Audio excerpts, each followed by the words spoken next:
you, my digital friends. My name is Claire, and this is the Exweb Show.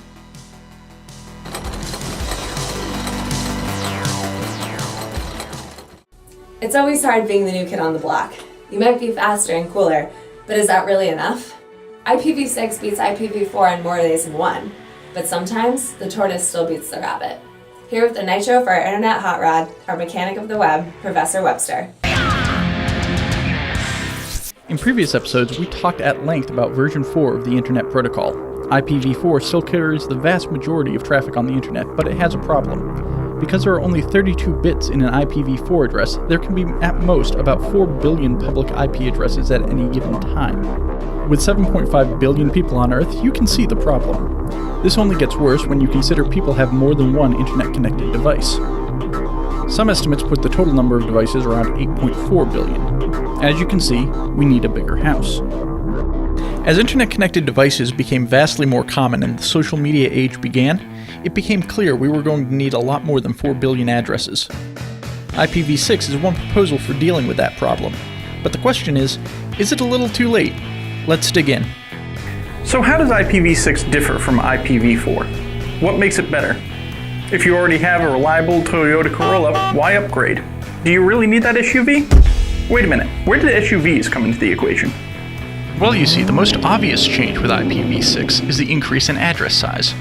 Whereas an IPv4 address is 32 bits, usually written as 4 decimal numbers, IPv6 uses a 128-bit address, written out as 8 sets of 4 hex digits.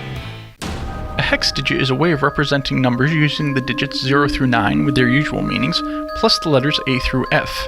In mathematics and computing, this alphanumeric combination is used to represent the numbers 10 to 15. As each hexadecimal digit represents 4 binary digits, it allows a more human-friendly representation of binary-coded values. However, it will make IP addresses a bit longer and more complicated than we're used to. This is where we start to see the practical implementation issues surfacing. This additional complexity will allow for something like 3.4 times 10 to the 38 possible IPv6 values. This is a number of addresses so large, we humans don't really have a good way to conceptualize it.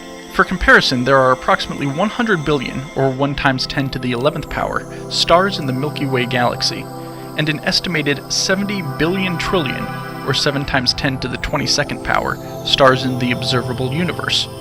These numbers don't even come close to reaching the amount of addresses IPv6 contains, and the universe is about as close as physical comparison gets.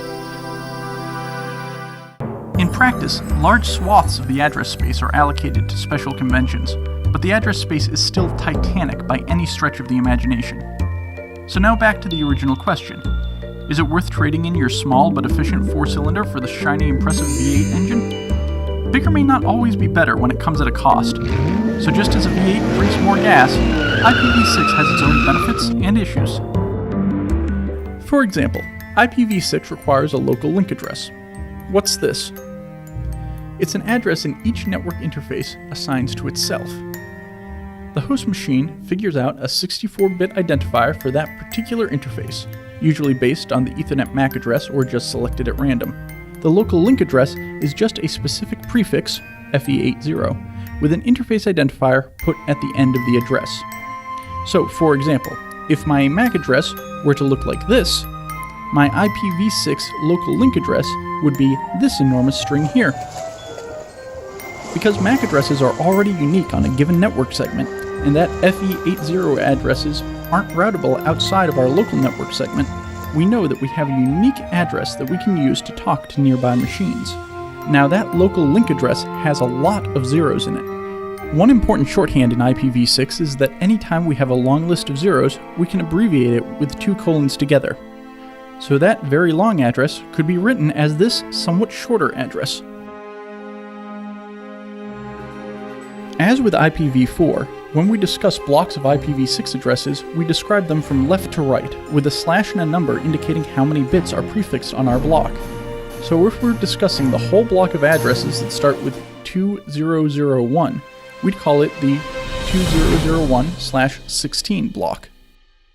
For the global network, IPv6 addresses are distributed in much the same way as IPv4 addresses, except in much larger blocks. For example, to Today you might pay $250 for 255 IPv4 addresses, a /24 IPv4 block. For the same price, you could get more than 10 to the 26 IPv6 addresses, a /40 IPv6 block. Costco, watch out!